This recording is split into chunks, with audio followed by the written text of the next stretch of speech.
Hai, Assalamualaikum warahmatullahi wabarakatuh. Bertemu lagi di channel YouTube sederhana saya ini.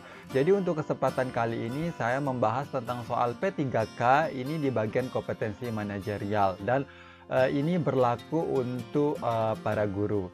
Oke, jadi untuk video kali ini ada beberapa yang perlu teman-teman perhatikan terkait dia dengan kompetensi manajerial, di mana untuk kompetensi manajerial ini berkaitan tentang pengetahuan, kemudian keterampilan dan sikap atau perilaku dalam berorganisasi yang dapat diamati, diukur, dan dikembangkan. Nah, untuk kompetensi manajerial ini terkait dia dengan integritas, kemudian kerjasama. Berikutnya adalah orientasi pada hasil, komunikasi, pelayanan publik, dan pengembangan diri dan orang lain, serta pengambilan keputusan dan mengelola perubahan. Nah, jadi ini perlu teman-teman perhatikan untuk bagian kompetensi manajerial supaya nanti teman-teman dalam memilih atau memilah soal itu benar-benar tepat sesuai dengan apa yang diminta dari kompetensi manajerial. Oke, jadi kita langsung saja ke soalnya. Untuk soal yang pertama, saat baru sampai di sekolah, Anda mendapat kabar bahwa putra Anda mengalami kecelakaan, padahal hari itu waktunya ulangan harian yang sudah dijadwalkan. Nah, sebagai guru, tindakan Anda adalah A. Memberi tugas dan meminta mengumpulkan hari itu juga. Sedangkan yang B adalah berupaya masuk kelas sebentar, memberi pengantar, dan meminta tolong teman guru yang sama-sama mengampu mata pelajaran untuk menjaga ulangan harian. Berikutnya adalah yang C adalah meminta guru piket untuk mengisi dengan materi pelajaran yang lain. Yang D adalah menunda ulangan harian. Yang E adalah meminta teman guru menjaga ulangan agar tetap berlangsung. Nah, untuk soal nomor 1 ini, kira-kira jawaban yang tepat adalah Oke, jadi untuk soal nomor 1 ini yang tepat adalah yang B. Nah, kalau kita menganalisis untuk soal nomor 1 ini ada terkaitan dengan bagaimana cara kita memanajemen waktu, kemudian bagaimana cara kita berkomunikasi dengan teman, karena ini kan kita meminta bantuan dan tentunya di sini juga bagaimana teknik kita dalam mengambil keputusan saat kejadian semacam ini terjadi. Nah, jadi yang tepat untuk soal nomor 1 ini jadinya adalah yang B. Oke, kita lanjut ke soal nomor 2. Seorang guru mengalami kesulitan keuangan. Hal ini membuat ia membawa barang dagangan ke sekolah untuk menambah penghasilannya.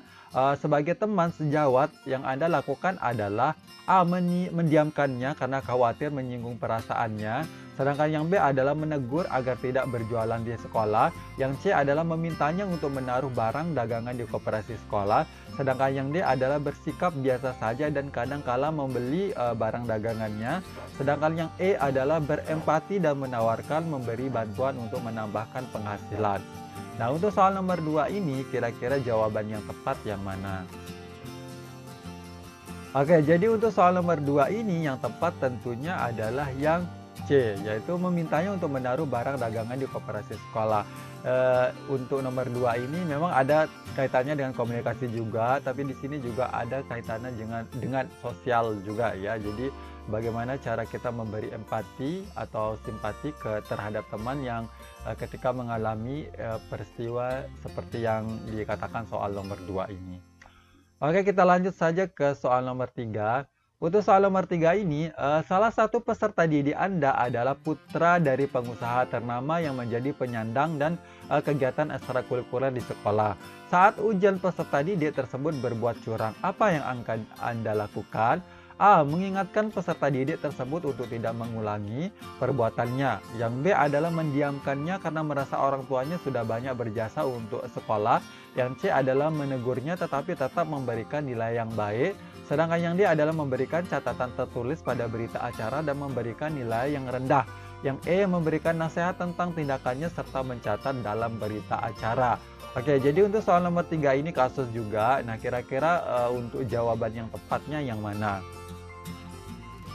Oke, jadi untuk soal nomor 3 ini tentu jawaban yang tepat adalah yang E. Nah, di sini juga tingkat kualitas kita secara pribadi juga perlu dipertanyakan, atau lebih baiknya adalah ini terkait dia dengan integritas kita sebagai guru. Nah, jadi ketika kita berkeinginan menjadi guru yang baik, tentunya kita harus memperlakukannya seperti yang E.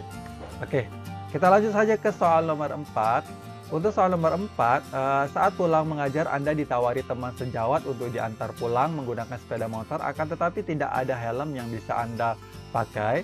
Jarak antara rumah dengan sekolah tidak terlalu jauh, apa yang akan Anda lakukan? A. Mencoba mencari pinjaman helm ke teman sejawat yang lain dan mengembalikannya di hari lain.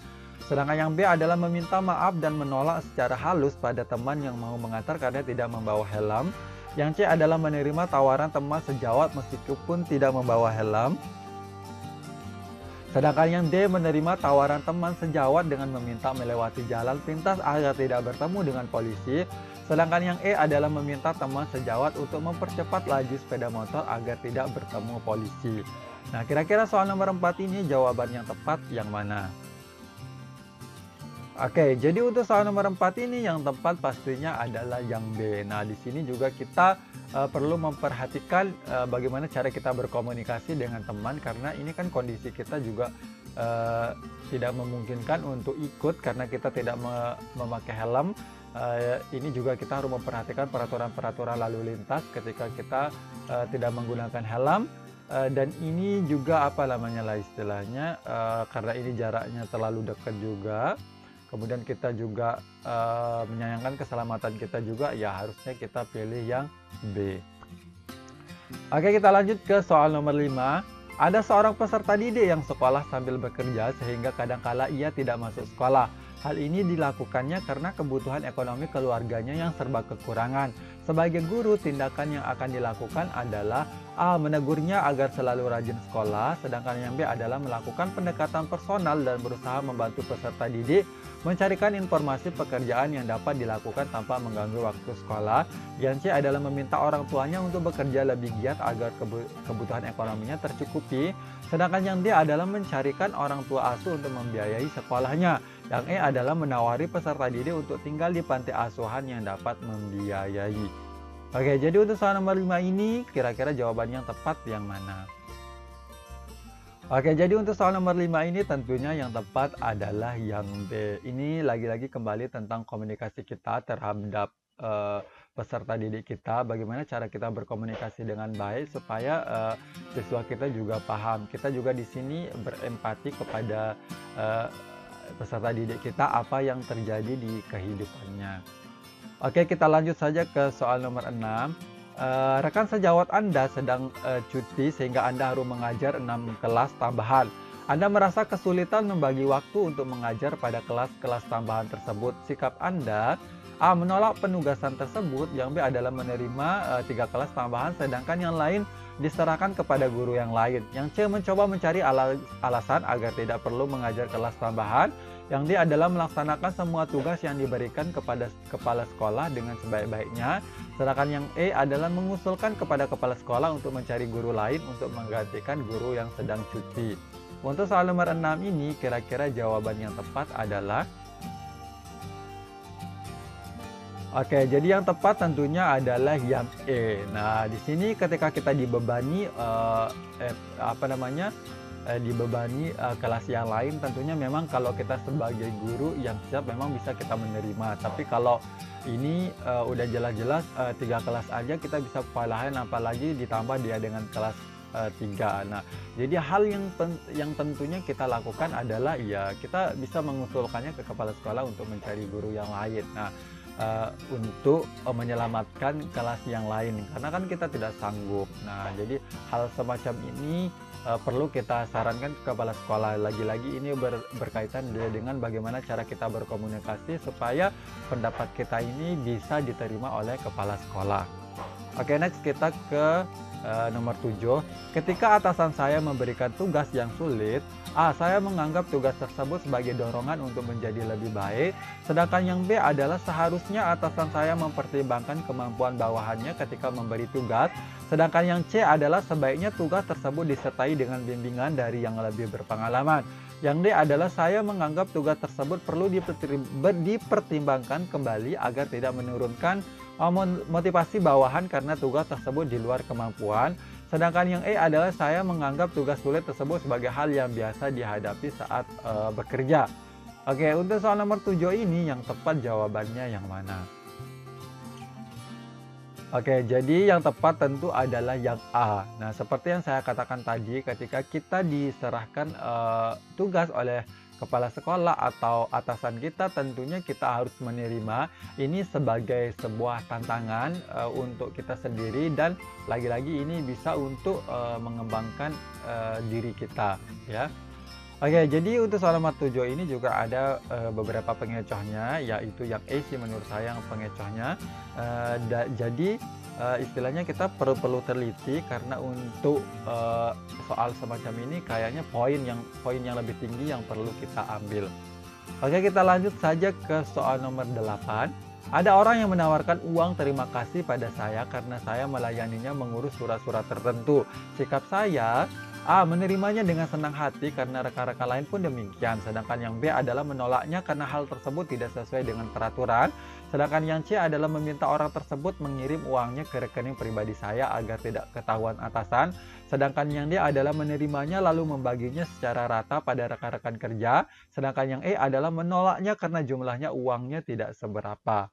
Oke, jadi untuk soal nomor 8 ini yang tepat adalah yang tepat pasti adalah yang D. Nah, jadi ini lari ke integritas kita sebagai seseorang yang memiliki profesi tertentu. Nah, jadi sebenarnya bebas saja apapun yang kita lakukan, tapi lagi-lagi integritas kita itu perlu kita harus pupuk sebaik mungkin. Oke, kita lanjut ke soal nomor 9. Untuk soal nomor 9, jika saya memiliki waktu luang yang cukup panjang, kegiatan yang biasa saya lakukan adalah A. Mencari informasi tentang berita terbaru, sedangkan yang B adalah menghasilkan waktu dengan mempelajari hal yang baru, yang C adalah banyak meluangkan waktu dengan berdiskusi dengan orang-orang yang berpengalaman, yang D adalah menghabiskan waktu luang untuk mengerjakan hal-hal yang dapat meningkatkan kemampuan saya, yang E adalah saya lebih suka mencoba pekerjaan baru yang menantang. Oke, jadi untuk soal nomor 9 ini yang tepat adalah jadi yang tepat adalah yang D. Nah, sekali lagi untuk ini yang 9 ini lebih ke arah pengembangan diri kita. Jadi untuk optionnya ini sebenarnya bebas saja sih kita lakukan, ini sah-sah saja. Tapi sekali lagi kita harus memprioritaskan poin mana yang paling tinggi. Nah, jadi yang tinggi itu adalah yang D. Jadi perlu kita memupuk atau mengupgrade istilahnya meningkatkan kualitas kita secara pribadi. Oke, jadi lanjut ke nomor 10. Nah, untuk soal nomor 10, saya melakukan kesalahan dan itu berakibat bagi semuanya. Sikap saya adalah A. Menyesali kesalahan saya, sedangkan yang B adalah meminta maaf pada pihak manapun yang terkena akibat buruk kesalahan saya. Sedangkan yang C adalah melakukan introspeksi dan berusaha agar tidak terulang lagi di masa depan. Yang D adalah menyalahkan pihak lain yang membuat saya melakukan kesalahan. Sedangkan yang E adalah menerima semua konsekuensi akibat kesalahan saya tersebut. Nah, jadi untuk soal nomor 10 ini kira-kira jawabannya yang tepat yang mana? Ya, pasti teman-teman udah tahu poin yang terbanyak adalah yang C. Nah, jadi ketika kita melakukan kesalahan tentunya kita harus mengintrospeksi diri dan bakalan berusaha tidak melakukan kesalahan lagi. Jadi mungkin untuk soal manajerial ini cukup hanya di sini saja, kurang lebihnya mohon dimaafkan. Banyak hal-hal yang salah yang saya ucapkan, semoga bisa dimaklumi. Sekian dulu kurang lebihnya, sekali lagi mohon dimaafkan. Wabillahi taufiq wa hidayah. Wassalamualaikum warahmatullahi wabarakatuh. Bye bye.